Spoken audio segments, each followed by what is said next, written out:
Tushda yo'l belgilarini ko'rish.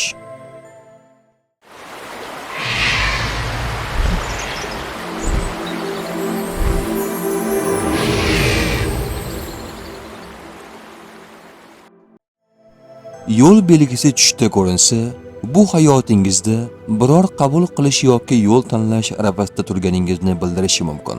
Tush sizga ogohlantirish yoki yo'l yo'riq sifatida kirgan bo'lishi mumkin. Ogohlantiruvchi belgilar, masalan, to'xtang, cheklov kabi. Bu sizga ehtiyot bo'lish, sabr qilish yoki qandaydir muammodan chetlanish kerakligini bildiradi. Yo'l ko'rsatkichlari, siz hayotingizda yangi imkoniyatlar, yo'nalishlar yoki maqsadlar haqida o'ylayapsiz. Tush bunga ishora qilmoqda. Ayniqsa, agar belgi aniq ko'rsatmalar bilan bo'lsa, bu sizga kerakli yo'ldan borayotganingizni anglatadi.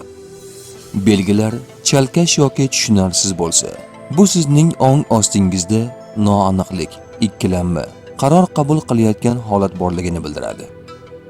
Yo'l belgilarini e'tiborsiz qoldirish, bu siz haqiqatda maslahat yoki ogohlantirishga quloq solmayotganingizni bildirishi mumkin. Tush ta'biri bashorat emas, barcha narsani bilguvchi yagona zot Allohdir.